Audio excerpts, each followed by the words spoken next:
When I was an apprentice, in retrospect, I definitely didn't really look after myself. And I definitely have that habit of just going full blast, but now, yeah, I make sure that even if I'm super busy, I take time out. I always just try and take a little bit of a step back in a personal inventory.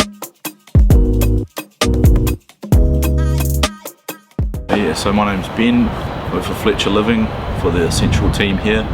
I'm Associate Design and Planning Manager, help look after building consents, all of the design, resource consent, architectural scope, and then deliver that to the guys on site and help work through construction issue challenges and construction observation.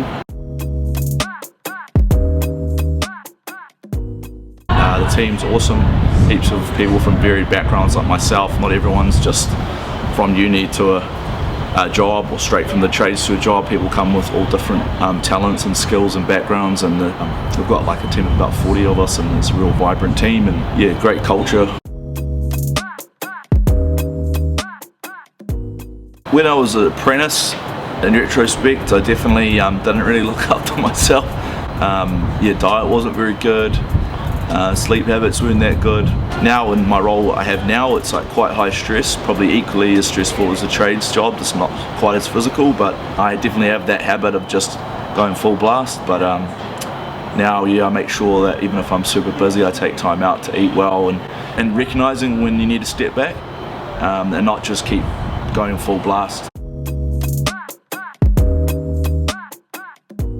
I always just try and take a little bit of a step back in a personal inventory, and some advice I got once from a friend who actually works in the mental health sector, but she said to me, always make sure that your fridge is full and that your gas tank's full. And that's true for the fact of having petrol in your car and food in your fridge, but also metaphorically just making sure that you're stocked up and you've got that reserve of energy. It can be, you know, spiritual, or, you know, your well-being energy as well. Physical exercise is key for me, making time to do that. And if I can't make it to the gym, I just go for a long walk. Yeah, just physical exercise, break that time up from when you're at work to when you're getting home. Just being able to really put it down at the end of the day, and have a more healthy pace. That's something I need to work on. I'm quite aware of it, which I feel is a good start, but I feel like, yeah, there's definitely that, being able to create that space for my personal life, and and be able to shift that energy over when I'm at home and on the weekends.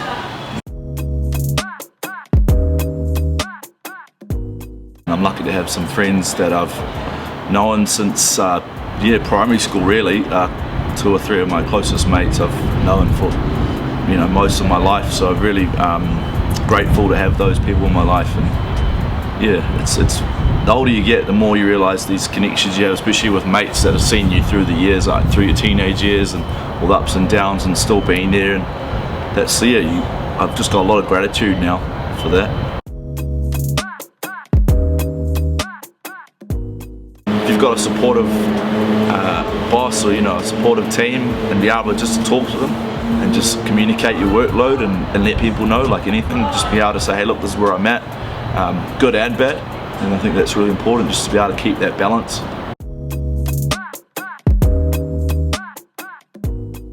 Take that personal inventory, you know, take that, it's like balance. It's not something that you set up and once it's set up you can cruise with it. It's a constant adjustment, and you know, being able to do that even when you're feeling good. So when you're feeling bad and you know maybe you're already burnt out, it's a little bit harder to come back from that. You can still do it. You know, being able to stick to those like fundamentals like food and sleep and having support around you. But even when you're feeling good, even when you're in a good place, make sure that you're just taking those moments just to do that little personal inventory. Just check, just tick off the things that you got, and like, yep, sweet, I've got these things sorted. I'm eating healthy. Yep, drinking water. You know, I'm moving, stretching, moving my body. You know, keeping on top of things like that. I mean, I look back at all these like jobs or projects, or, you know, different trade jobs I've had that have, you know, were like, shit, this is a bit hairy or this is a bit rough.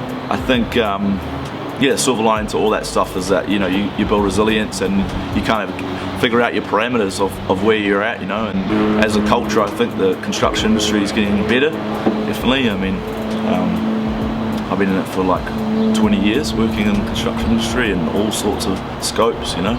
So to be able to see that change is really promising.